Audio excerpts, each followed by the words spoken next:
So amphiboilite is made differently. Amphiboilite has the shortest, aging. Tell us everything about amphiboilite. Amphiboilite, so amphiboilite is the name of the rock. It's been 30 years. I mean, actually, the first vintage of amphiboilite was 93. So it's been 30 years this year. It's really, we've got two main plots of amphiboilite. Main plot being nice to being close to Louvetrie.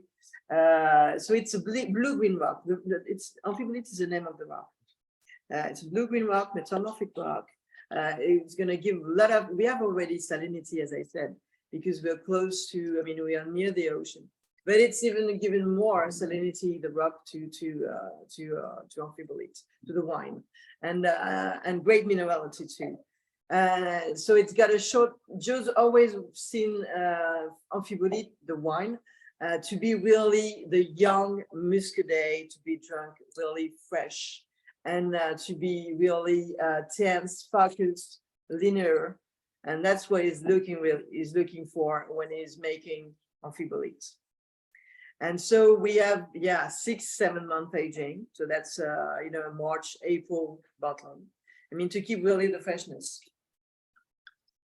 And at the beginning, that was, if you know that before, a long time ago, it was called amphiboilite nature, a long time ago. And so we have to erase this because, I mean, we are not allowed now to use the word nature, I mean, into French regulations. So, sorry.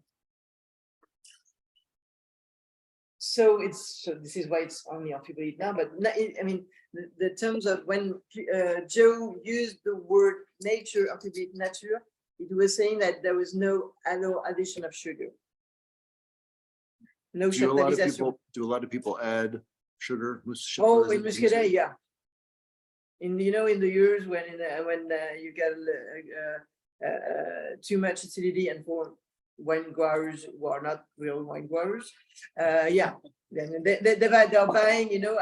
When I was a student, I made harvest, and so I was seeing people buying sugar everywhere. I mean, then to put in the wines, and and when you sell it really quickly, it's all right, and it's the same for when you put sulfite.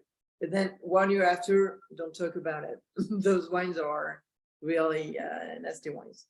But really, Joe insisted at the time that he was not adding any sugar, because it was really, I mean, the wine, he wanted this wine to be really linear and and focused.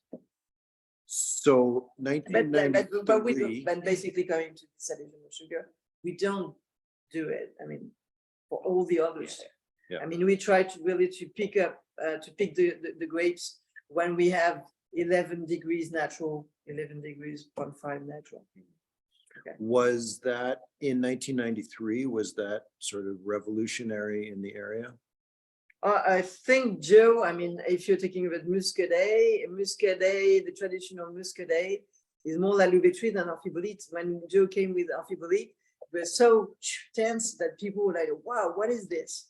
I mean, it was really, for them, it was a real change in Muscadet. That's really famous and known, I think, for this, because people were really surprised of the tension and the minerality of the wine. Why did Joe decide to do shorter lees aging with this parcel? I mean, to get, as I said, really the pure freshness as much as you can. What do you pair with amphiboilite for food? Amphiboilite, yeah. I mean, so we of course, I mean, the salinity of amphiboilite is a perfect match to oysters.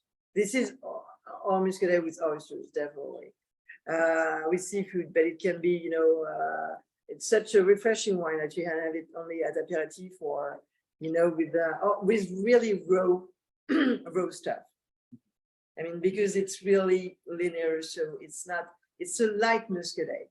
So it's not, it won't go with something too cooked or with sauce. So it has to be raw. So mostly seafood, yeah. Or sushis, or, you know. It could be with salmon, with the roast salmon, for example. Great.